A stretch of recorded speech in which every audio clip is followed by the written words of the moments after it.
Hay una casa en el norte de Alabama de la que ya nadie habla.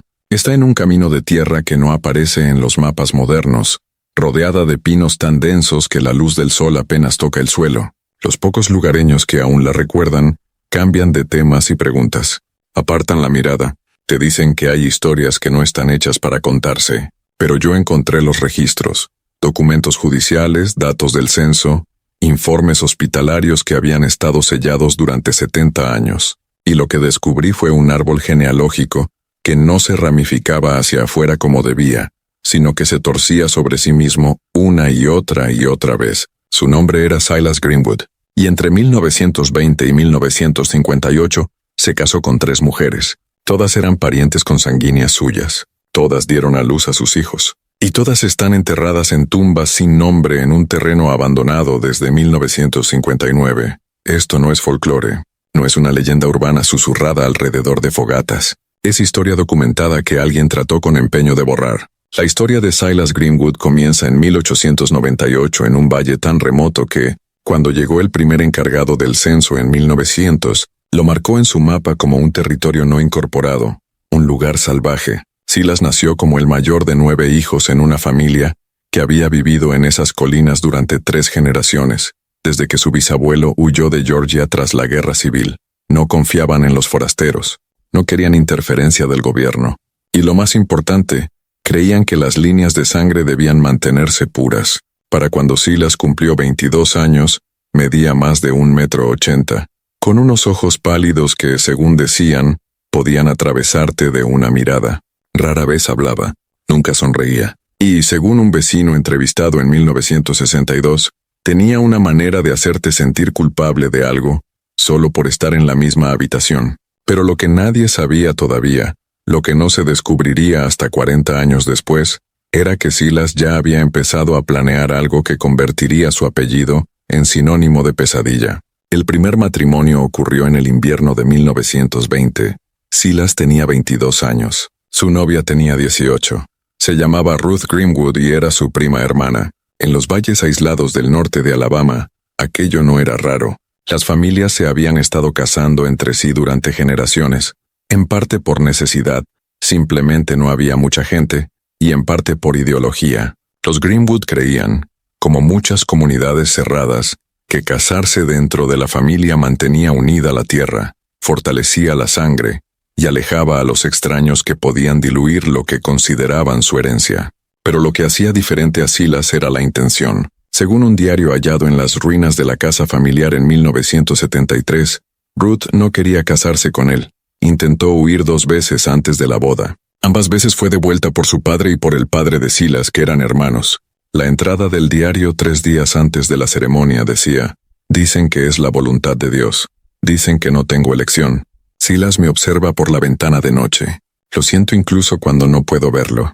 La boda tuvo lugar en el granero de la familia, sin pastor, sin registro oficial, solo una reunión de parientes que formaron un círculo mientras el padre de Silas leía la Biblia y los declaraba marido y mujer. Ruth vestía un vestido que había pertenecido a su abuela muerta. Silas llevaba la ropa de domingo de su padre, y cuando todo terminó, la tomó del brazo y la condujo a una cabaña que había construido en el extremo más lejano de la propiedad, a casi 1 kilómetro de la casa principal. Esa cabaña aún se mantiene en pie hoy, o lo que queda de ella. He visto fotografías. Las paredes están podridas, el techo se ha derrumbado, pero si miras de cerca el marco de la puerta todavía puedes ver las marcas en la madera, arañazos largos y profundos que corren desde el interior, como si alguien hubiera intentado desgarrar la puerta con las manos para escapar. Ruth dio a luz a su primera hija en 1921, una niña nacida con labio leporino y dedos palmeados en la mano izquierda, primeros signos de lo que sucede cuando las líneas de sangre se cruzan demasiado cerca. La bebé murió antes de cumplir 1 año. Ruth la enterró ella misma en un terreno detrás de la cabaña, porque Silas le prohibió llevar el cuerpo al pueblo para un funeral adecuado. Durante los siguientes 6 años, Ruth tuvo 3 hijos más, 2 varones y otra niña. Todos mostraban signos de anomalías genéticas. Uno de los niños nunca aprendió a hablar. El otro sufría convulsiones que lo dejaban inconsciente durante horas. La niña nació con las piernas torcidas hacia adentro, incapaz de caminar sin apoyo, y a lo largo de todo aquello, Silas mantuvo a Ruth aislada. Rara vez se la veía en el pueblo, y cuando aparecía los vecinos recordaron más tarde que parecía embrujada, que se movía como alguien en trance y que nunca miraba a nadie a los ojos. Una mujer entrevistada en 1968 relató: intenté hablar con ella una vez en la tienda general. Le pregunté cómo estaba. Ella solo me miró fijamente y susurró: él está escuchando. Luego se alejó. Para 1928, Ruth tenía 26 años pero parecía de 50, y entonces, en una fría mañana de noviembre, desapareció. La historia oficial, la que Silas contó a quien preguntara, fue que Ruth se había escapado, que se marchó en mitad de la noche sin llevarse nada, desvaneciéndose en el bosque como un fantasma. Pero los niños contaban una historia diferente, no con palabras. La mayoría no podían hablar con claridad, sino con gestos, en la forma en que se estremecían cuando su padre entraba en una habitación, en la manera en que se acurrucaban juntos en las esquinas, en cómo el mayor, Thomas, que tenía 6 años en aquel entonces, despertaba gritando por las noches llorando por su madre. Un vecino llamado Earl Hutchins testificó más tarde que había escuchado disparos en la propiedad de los Greenwood la noche en que Ruth desapareció. Un solo disparo, luego silencio. Cuando le preguntó a Silas al día siguiente, éste lo miró con aquellos ojos pálidos y vacíos y le dijo: coyote en el gallinero. Tuve que matarlo. Nadie investigó. No había sheriff que patrullara tan adentro en las colinas. Nadie presentó un reporte de persona desaparecida. La propia familia de Ruth, sus padres, sus hermanos, no hicieron preguntas, no fueron a buscarla. Años después, cuando los investigadores finalmente empezaron a reconstruir lo ocurrido, la hermana menor de Ruth admitió: lo sabíamos, todos lo sabíamos, pero no te enfrentabas a Silas, no le hacías preguntas, solo rezabas para que no fueras tú la siguiente. Durante 2 años después de la desaparición de Ruth, Silas vivió solo con los niños en aquella cabaña. No contrató ayuda, no se volvió a casar. Simplemente existía día tras día, trabajando la tierra, apenas alimentando a los niños, apenas reconociendo su presencia. Entonces, en 1930, algo cambió. Silas empezó a ir más seguido al pueblo. Comenzó a asistir a los servicios de la iglesia, algo que nunca había hecho, y a mostrarse visible, casi sociable. La gente lo notó, murmuraba al respecto, y pronto entendieron por qué. Estaba buscando una nueva esposa. Pero aquí es donde la historia se torna aún más oscura, porque Silas no estaba mirando fuera de la familia, sino dentro de ella. Específicamente, había puesto la vista en su hermana menor, una muchacha llamada Mary que acababa de cumplir 17 años. Mary había crecido observando a la distancia la decadencia de Ruth. Había visto la naturaleza fría y controladora de su hermano. Mary había oído los rumores sobre lo que le había ocurrido a Ruth, aunque nadie se atrevía a pronunciarlos en voz alta, y cuando Silas se acercó a su padre con la propuesta de casarse con ella, suplicó, según una carta que escribió a una amiga y que fue descubierta décadas después, le rogó a su padre que se negara, pero no lo hizo. De hecho, aceptó casi de inmediato. La razón, según cartas familiares que sobrevivieron, era simple: la tierra debía permanecer en la familia. Silas controlaba la mayor parte y, si Mary se casaba con él, su herencia pasaría a sus manos. Era una transacción, un acuerdo comercial. El hecho de que fueran hermano y hermana, en la mentalidad de esa gente, importaba menos que mantener intacto el apellido Greenwood. En junio de 1930, Silas Greenwood se casó con su propia hermana en el mismo granero donde 10 años antes había desposado a Ruth. Mary vistió de blanco, Silas de negro, y los hijos de su primer matrimonio permanecieron en una esquina, en silencio, observando cómo su padre tomaba a su propia sangre como esposa. Mary se mudó a la cabaña donde había vivido Ruth, donde Ruth había arañado la puerta, donde había enterrado a su primogénita detrás de la casa, y desde el principio supo que había cometido un terrible error. Silas trató a Mary de manera diferente que a Ruth, no mejor, solo distinta. A Ruth la había mantenido aislada y en silencio. A Mary la mantenía sumisa mediante el miedo. Había aprendido de su primer matrimonio que el aislamiento generaba desesperación, y la desesperación podía llevar a intentos de fuga. Así que, en cambio, controlaba a Mary con tormento psicológico. Desaparecía durante días sin explicación, dejándola sola con los hijos dañados de Ruth, y luego volvía para acusarla de deslealtad. La despertaba en mitad de la noche para interrogarla sobre sus pensamientos, sus sentimientos, si había hablado con alguien en el pueblo. Una entrada en el diario de una amiga de la infancia de Mary escrita en 1947, recordaba: Mary vino a verme una vez, quizá 3 meses después de la boda. Había bajado de peso. Sus manos no dejaban de temblar. No paraba de mirar por encima del hombro, como si alguien la siguiera. Le pregunté si estaba bien y me dijo: él lo sabe todo. Incluso cuando no está, lo sabe. Nunca la volví a ver después de ese día. Mary quedó embarazada durante el primer año de matrimonio. El bebé, un niño, nació en 1931 con el cráneo gravemente malformado y solo vivió 3 días. Silas lo enterró sin ceremonia en el mismo terreno donde yacían los hijos de Ruth. Mary no tuvo permitido asistir. No tuvo permitido llorar. Silas le dijo que era el castigo de Dios por su debilidad, por sus dudas, por no haberse sometido plenamente a su autoridad. Durante los siguientes 8 años, Mary tuvo 5 hijos más. Cada uno de ellos llevaba las inconfundibles marcas de la consanguinidad: discapacidades intelectuales, deformidades físicas, enfermedades crónicas que los médicos del pueblo no podían explicar, porque Mary nunca podía decirles la verdad sobre la relación con el padre de sus hijos. Uno nació ciego, otro padecía un defecto cardíaco que lo dejaba jadeando de aire con cualquier esfuerzo. Una hija tenía anomalías esqueléticas tan graves que no podía mantenerse erguida. Pero Mary resistió. No tenía otra opción. Su familia la había abandonado. La comunidad no lo sabía o no le importaba, y Silas había dejado claro, de formas tanto habladas como implícitas, que si intentaba marcharse acabaría como Ruth. Entonces, en 1938, ocurrió algo extraordinario. Mary encontró a Ruth, no viva. Ruth llevaba una década muerta, pero halló donde la había enterrado Silas. Detrás de la cabaña, bajo un grupo de robles, había una depresión en la tierra a la que siempre se le había prohibido acercarse. Una tarde, mientras Silas estaba en el pueblo, Mary tomó una pala y comenzó a cavar. A 1 metro de profundidad encontró tela. A 20 metros encontró huesos. Enroscado en uno de los huesos de los dedos estaba un anillo. El anillo de bodas de Ruth, el mismo que Mary recordaba de su infancia. Mary no le contó a nadie lo que había encontrado. No podía, pero desde ese momento, según las notas tomadas por un psiquiatra que la evaluó años más tarde, Mary comenzó a planear. Empezó a guardar pequeñas cantidades de dinero, a memorizar los horarios de los autobuses que pasaban por el pueblo más cercano, a prepararse muy callada y cuidadosamente para escapar. Nunca tuvo la oportunidad. En la primavera de 1939, Mary volvió a quedar embarazada y esta vez, algo en su interior se quebró.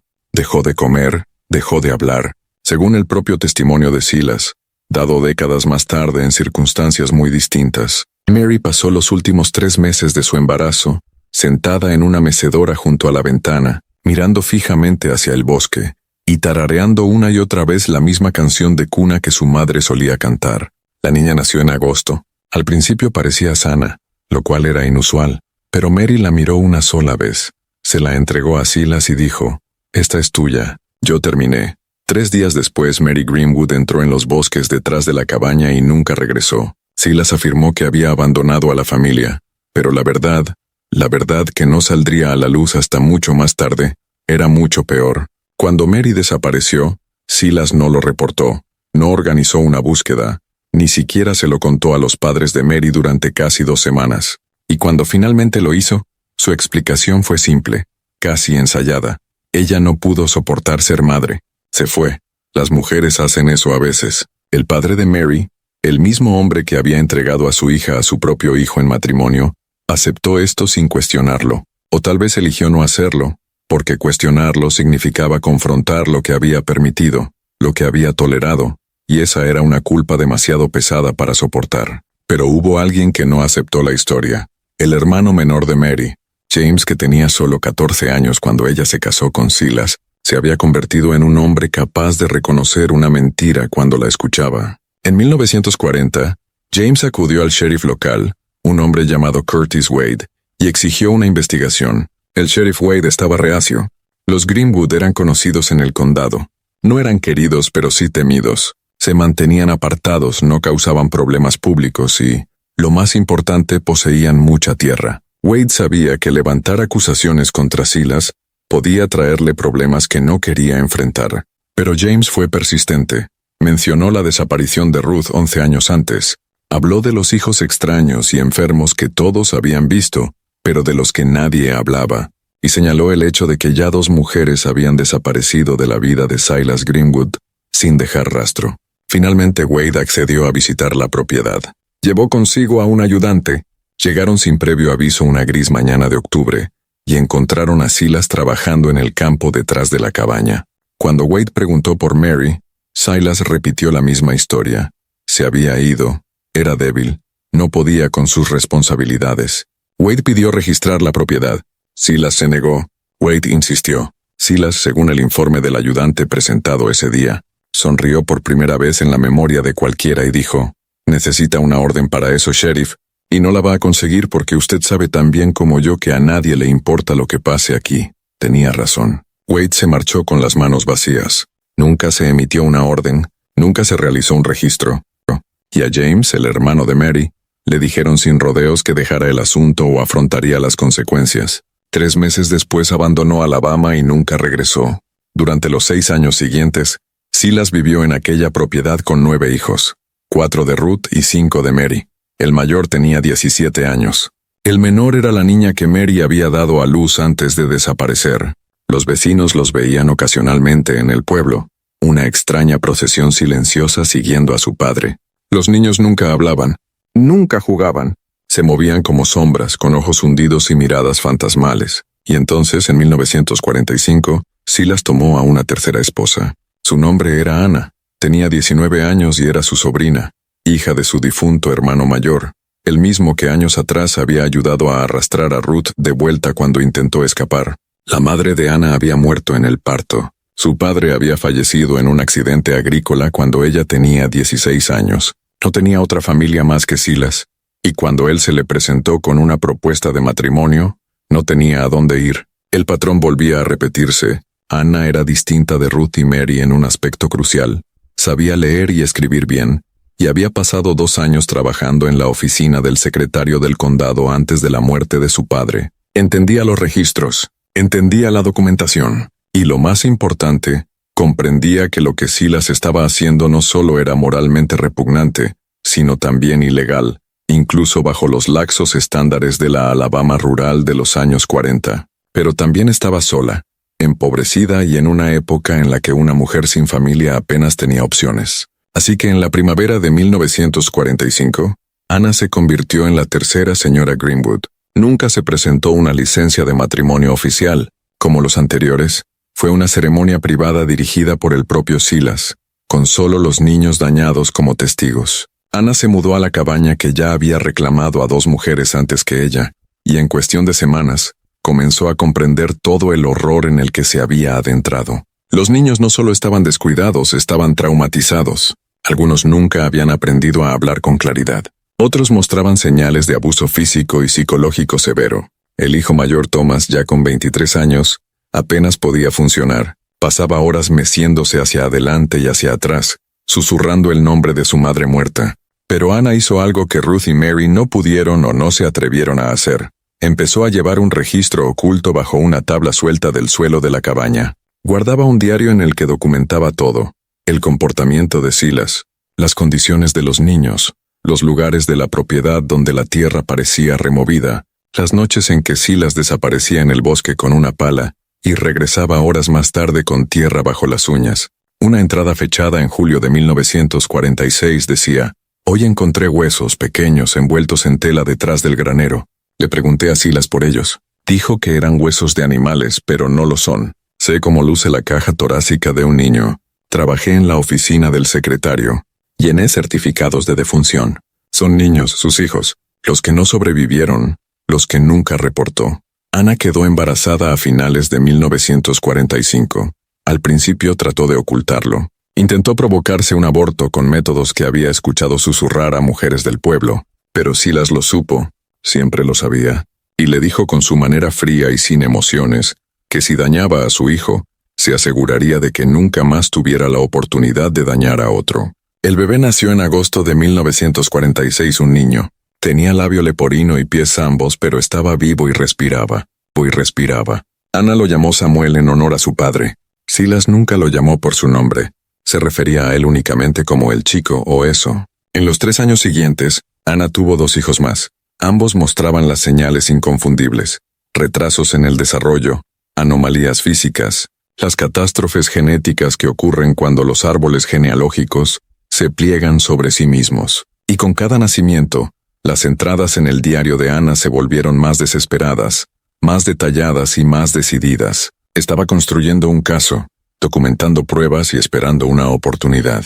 Esa oportunidad llegó en 1952, cuando Silas sufrió un derrame cerebral. No fue lo bastante grave para matarlo, pero lo dejó debilitado, parcialmente paralizado del lado izquierdo, y por primera vez en 30 años, vulnerable. Ana vio su ocasión. Reunió a sus 3 hijos más pequeños, los mayores hijos de Ruth y Mary, ya eran adultos demasiado dañados y condicionados para marcharse, y huyó. Llegó hasta el pueblo y fue directamente a la oficina del sheriff. Pero el sheriff Wade se había retirado hacía años, y el nuevo sheriff, un hombre llamado Donald Price, había escuchado las historias sobre la familia Greenwood. Había oído los rumores y, cuando Ana apareció desencajada y temblorosa con 3 niños visiblemente discapacitados y un relato de incesto, asesinatos y cuerpos enterrados, Price tomó una decisión.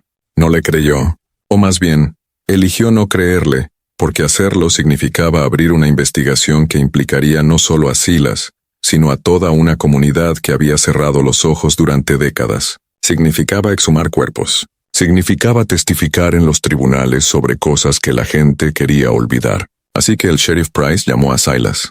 Le dijo que su esposa había huido con acusaciones descabelladas y que viniera a recoger a su familia. Ana suplicó, gritó. Le mostró su diario.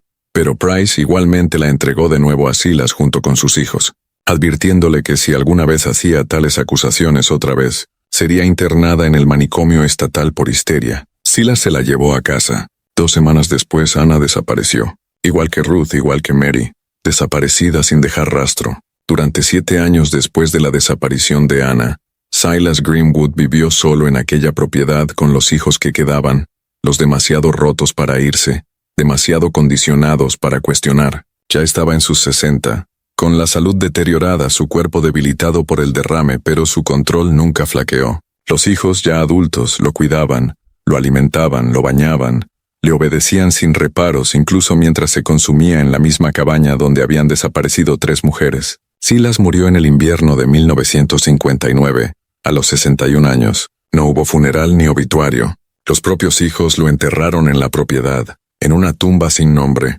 Y entonces ocurrió algo extraordinario. Se dispersaron. En el plazo de un mes, todos y cada uno de ellos se habían marchado. La propiedad quedó abandonada. La cabaña permaneció vacía. Y durante 15 años, la historia de Silas Greenwood se desvaneció en una leyenda local, el tipo de relato que se cuenta en voz baja, pero nunca demasiado alto, hasta que en 1974, un promotor compró el terreno.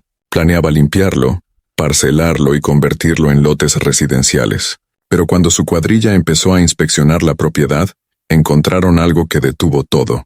Detrás de la cabaña, bajo los robles, hallaron tumbas. No una ni 2, sino 7 fosas poco profundas, sin marcar, algunas con restos que llevaban allí décadas. La policía fue llamada. Llegaron equipos forenses y en el transcurso de 6 semanas, exhumaron 7 cuerpos de la propiedad Greenwood. 3 eran adultos. 4 eran niños con edades que iban desde un bebé hasta aproximadamente 8 años.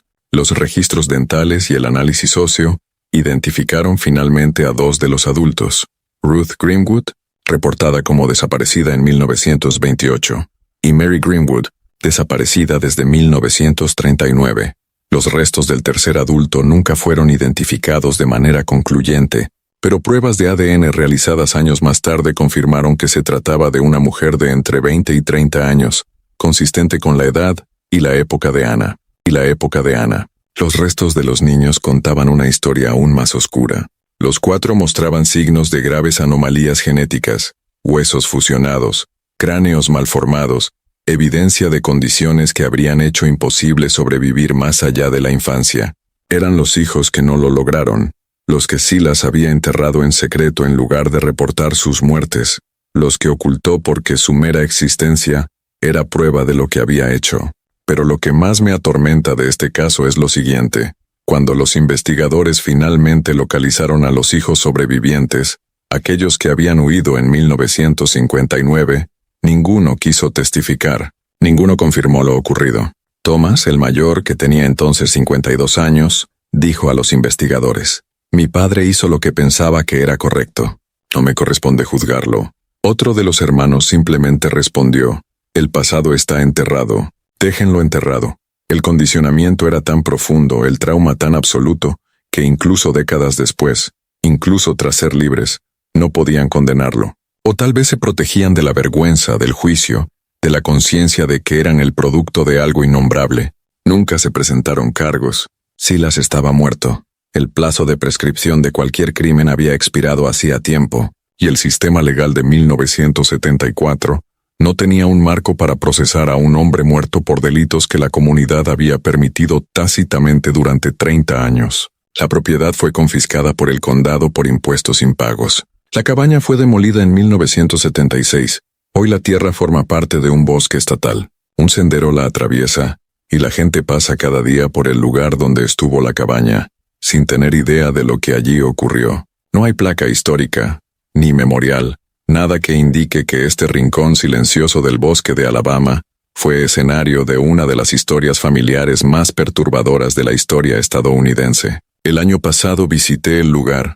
Me paré donde habría estado la cabaña, caminé hasta donde se encontraron las tumbas, y no pude quitarme la sensación de que la historia no ha terminado, porque en algún lugar están los descendientes de Silas Greenwood, hijos y nietos de sus víctimas que llevan su ADN, que arrastran las consecuencias genéticas de lo que hizo, y que quizá no saben nada de la oscuridad en su árbol genealógico. El último hijo sobreviviente de Silas Greenwood murió en 2003. Con su muerte, también se extinguieron los testimonios de primera mano. Pero las pruebas permanecen. Los expedientes judiciales, los informes de exhumación, el diario de Ana, que fue recuperado y hoy está archivado en los archivos estatales de Alabama, disponible para cualquiera que se atreva a mirarlo. Algunas historias se entierran por una razón. Algunos secretos están destinados a permanecer ocultos, pero la historia siempre encuentra la manera de salir a la superficie.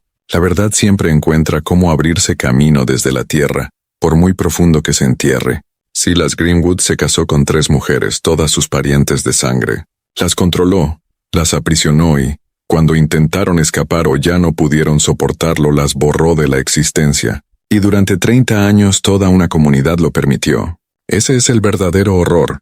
No solo lo que hizo un hombre, sino lo que todos los demás eligieron no ver. Si esta historia te perturbó, bien, debería hacerlo. Esta es la historia que nos enseña en las escuelas. Son los secretos enterrados en Biblias familiares y expedientes judiciales sellados. Y hay más relatos como este, cientos, quizá miles, escondidos en los rincones rurales de Estados Unidos, esperando a que alguien los descubra. El pasado no está tan distante como nos gusta creer. A veces está enterrado justo bajo nuestros pies, esperando ser encontrado.